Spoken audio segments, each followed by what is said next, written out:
સર્જનાત્મક લેખનથી કઈ શક્તિનો વિકાસ થાય છે?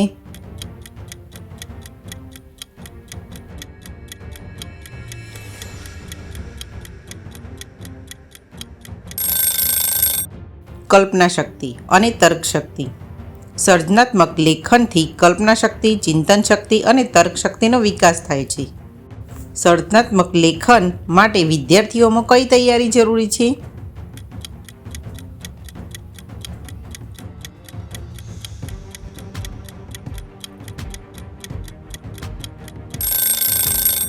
માનસિક તૈયારી.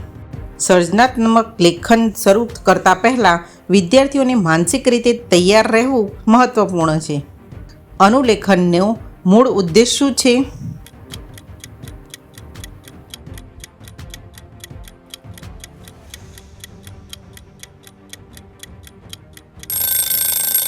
અક્ષર સુધારણા.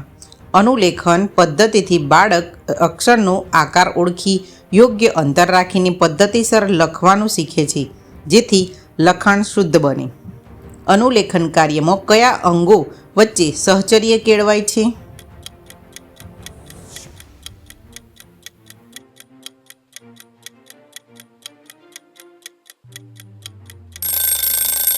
હાથની આંગળીઓ અને આંખના સ્નાયુઓ. નિબંધ લેખન કઈ પ્રકારની અભિવ્યક્તિ છે?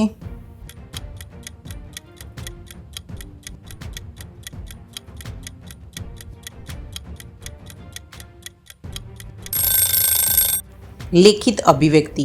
વિચારો અને લાગણીઓનું સ્વતંત્ર રીતે લેખિત સ્વરૂપમાં રજૂ કરવું એ નિબંધ લેખન છે.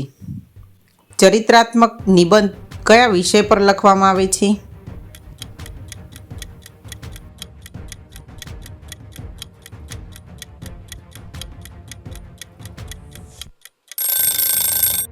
મહાન વ્યક્તિના જીવન પર. મહાત્મા ગાંધી, વિક્રમ સારાભાઈ જેવા મહાનુભાવોના જીવન પ્રેરક અનુભવોને નિબંધ સ્વરૂપે રજૂ કરવામાં આવે તેને ચારિત્રાત્મક નિબંધ કહે છે. પત્ર લેખન કઈ કલા છે?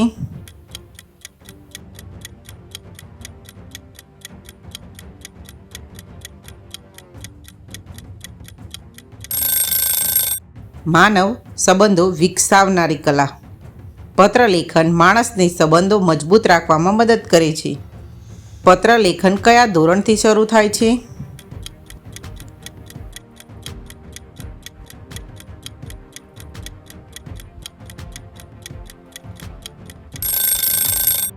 એકથી 5.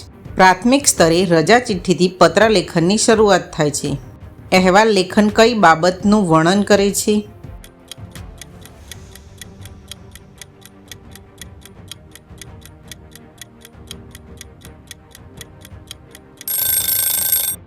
કોઈ ઘટના કે કાર્યક્રમનું. અહેવાલ લેખન ઘટનાનું ચિત્રાત્મક અને શાબ્દિક વર્ણન કરે છે. પત્ર લેખનના કેટલા મુખ્ય પ્રકાર છે?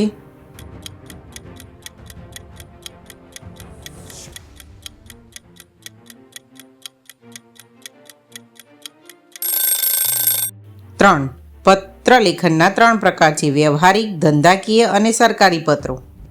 વિચાર વિસ્તાર કેટલા શબ્દોમાં કરવો જણાવવામાં આવે છે?